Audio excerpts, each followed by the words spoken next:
The rain came down in heavy, relentless sheets, the kind that erased the horizon and turned the rolling hills into a blurred wash of grey and green. It drummed against the tin roof of the porch and splashed off the wooden steps, soaking the earth until the familiar scent of wet soil rose into the air. Caleb Ward stood at the edge of the porch, one hand wrapped around a mug of coffee he'd forgotten to drink, staring out at the land that stretched farther than his eyes could comfortably follow. The ranch had been in his family for generations, expanding with every decade, every smart deal, every careful investment. It was worth a fortune now, and yet most days it felt like nothing more than a beautiful, empty echo. He lived alone in the big house, a place built for laughter and footsteps that never came. The rooms stayed clean because no one used them. The silence was so constant it had become a second skin. Caleb told himself he liked it that way, that solitude was peaceful, that freedom meant not having to answer to anyone.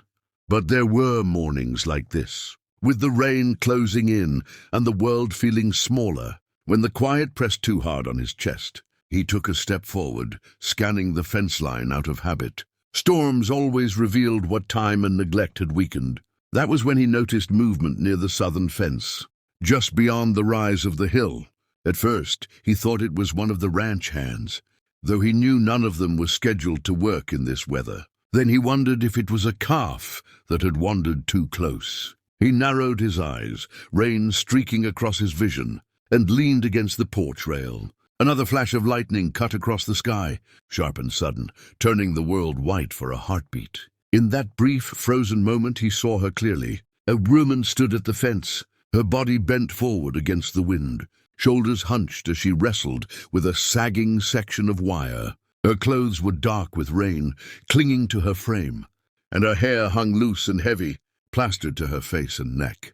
She looked small against the wide land, almost swallowed by it. Yet there was nothing fragile about the way she moved. Her hands worked with practiced determination, fingers twisting wire back into place as if she'd done it 100 times before. Caleb straightened slowly, confusion prickling through him. He knew every neighbor for miles. No one just wandered onto his land, especially not in weather like this. The fence she was fixing had been damaged weeks ago by a fallen branch. He'd noticed it, made a mental note to deal with it, and then let it slip like so many other small things. Now here was a stranger, drenched and exposed to the storm, doing the job he'd avoided. He set the coffee mug down and pulled his coat on, the decision forming before he fully understood it. The rain hit him hard the moment he stepped off the porch, soaking his boots and darkening the ground beneath his feet. He moved quickly, long strides eating up the distance as thunder rolled overhead, deep and heavy. "Hey!" he called out, raising his voice over the wind. She startled at the sound, slipping slightly in the mud before catching herself. For a second, he thought she might run. Instead, she steadied her footing and turned back to the fence, finishing the twist on the wire before slowly facing him. Up close, he could see the exhaustion etched into her features. Her cheeks were pale, her lips slightly blue from the cold, and her eyes, sharp, watchful, took him in with cautious assessment. "You don't need to do that," he said, breathing a little harder now. "That's my fence." "I know," she replied, her voice quiet but firm, nearly lost to the rain. But it was open. The calves were drifting too close. One good scare and they'd bolt. Her words carried a familiarity that caught him off guard. She didn't sound like someone guessing or pretending to know. She sounded like someone who understood animals, land, and the small disasters that came from ignoring either. He glanced at the fence, noticing how carefully she'd realigned the posts, how neatly the wire sat now. "You could have waited until the storm passed," he said. She shrugged, water dripping from her sleeves. "Storms don't wait." Something about that simple statement lingered between them. Caleb studied her more closely, noticing the raw redness of her hands, the faint marks of old scratches and healed cuts, the way her jacket looked a size too thin for weather like this. She wasn't dressed like someone passing through for a hike or a visit. She looked like someone who had nowhere better to be. "What's your name?" he asked. She hesitated, eyes flicking briefly toward the open land behind him, then back to his face. "Mara "I'm Caleb. This is my ranch." "I figured," she said, not unkindly. "Didn't mean to overstep." "You didn't," he replied, surprised by how quickly the words came. "But you shouldn't be out here like this." He gestured toward the house, barely visible through the rain. "You're soaked." She followed his gaze, then shook her head slightly. "I'm fine." He knew that look, pride mixed with caution. The kind people wore when they'd learned not to expect kindness, because it often came with conditions. The realization unsettled him more than he expected.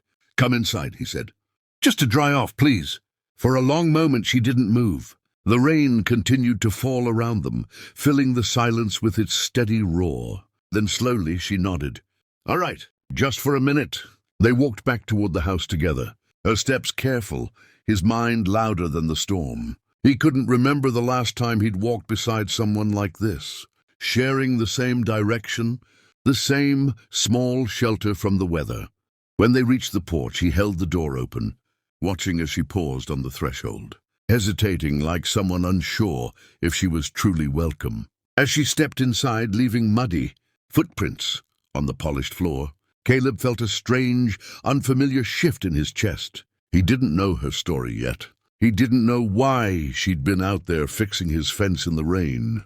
But for the first time in a long while, the silence of the house didn't rush to fill the space between them. The warmth of the house wrapped around her the moment the door closed, thick and sudden, like stepping into a different world.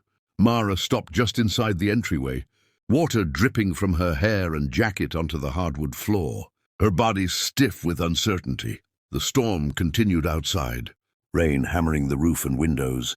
But in here the sound was muted, distant, too quiet, too clean. She hadn't been inside a real house in longer than she cared to remember, not one that smelled of wood polish and coffee and something faintly like soap. Caleb moved past her without comment and disappeared down the hall.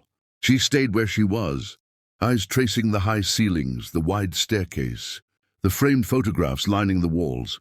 Family portraits, most of them old, men and women in stiff poses, hats held in their hands, faces serious and proud. Generations of belonging stared back at her, and she felt suddenly sharply out of place. When Caleb returned, he held a thick towel and an extra coat.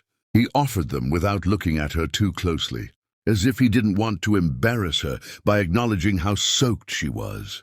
She accepted the towel, wrapping it around her shoulders, the fabric heavy and warm. The simple sensation made her throat tighten. She hadn't realized how cold she'd been until that moment. "Sit," he said gently, nodding toward a chair near the fireplace. "I'll get something hot." She sat because her legs were trembling and because the chair looked solid, real, like it wouldn't vanish if she leaned into it. The fire crackled softly, heat seeping into her bones inch by inch. She rubbed her hands together beneath the towel, wincing as warmth met raw skin. Caleb returned with a bowl of soup, steam curling into the air, and set it on the small table beside her. "Careful, it's hot."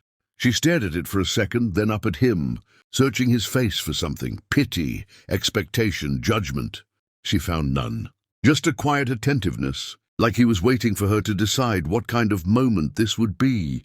"Thank you," she said, voice barely above a whisper. She ate slowly at first, cautious, as if the food might disappear if she rushed. Each spoonful grounded her a little more, steadied the shaking she'd learned to hide. Caleb sat across from her, not staring, not pretending she wasn't there either. He watched the fire, the rain-streaked windows, the clock on the wall, giving her space. After a while he spoke.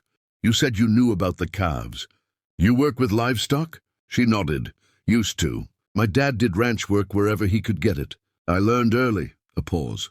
"He's gone now." "I'm sorry." She shrugged lightly. It was a long time ago. Silence settled again, but it wasn't uncomfortable. It felt careful, honest. "You don't live nearby," he said, not as an accusation, but an observation. She took a breath, fingers tightening around the bowl. This was the part she usually avoided, the part that changed how people looked at her. But something about this house, this man, made lying feel heavier than the truth. "And there's an old shed by the creek," she said. "Half the roof's caved in, but it's dry enough if the wind's right. I've been there a while." Caleb turned to look at her fully now, his expression shifting, not to shock, but to something deeper. Concern, maybe, or regret. "You've been living on my land," he said softly. She nodded. "I didn't mean to cause trouble. I stay out of the way.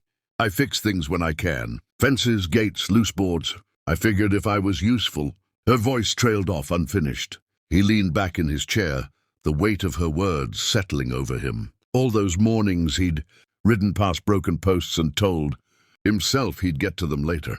All those nights he'd complained about the emptiness of his land, never imagining someone else was enduring it in the most literal way possible. "You fixed the fence in the rain," he said. "It needed fixing," she replied simply. "Storms make small problems big." The truth of that landed hard. Caleb rubbed a hand over his jaw, staring into the fire. He'd built his life on control, contracts, schedules, careful distance. Yet he'd missed something this human, this close. "You don't have to go back there," he said at last. Mara's head snapped up. "I'm not asking for—" "I know," he interrupted gently. "I'm offering." He met her gaze, steady and sincere. "You can stay here. There's work, if you want it. I've got more land than I can manage alone. And there are rooms that don't get used." Her eyes filled instantly, tears she fought to blink away. "You don't even know me." He smiled faintly. "I know you didn't have to fix that fence. And you did it anyway." She looked down at her hands, the towel damp now. Fingers curled inward like she was afraid of reaching too far. "People don't usually do this," she said. "They don't offer without wanting something back." "I want something back," he admitted. "Help, conversation, maybe a little less quiet." A shaky laugh escaped her, surprising them both. It sounded almost foreign in the big room. She wiped her eyes with the edge of the towel, then nodded slowly. "I can work," she said. "Hard, I don't mind." "I figured," he replied. Outside, the rain began to ease, the heavy drumming softening into a steady patter. The storm was moving on, leaving the land washed clean, the air lighter. Inside, the fire burned steadily, and for the first time in years, Caleb felt the house doing what it had been built to do, holding more than one heartbeat. Mara finished the soup and set the bowl aside. She looked around again, but this time her gaze lingered, curious instead of guarded. "I won't be in the way," she said quietly. "You're not in the way," Caleb replied. "You're already here." And in that simple truth, something new took root, something fragile, hopeful and real, like fresh ground after a long, necessary rain.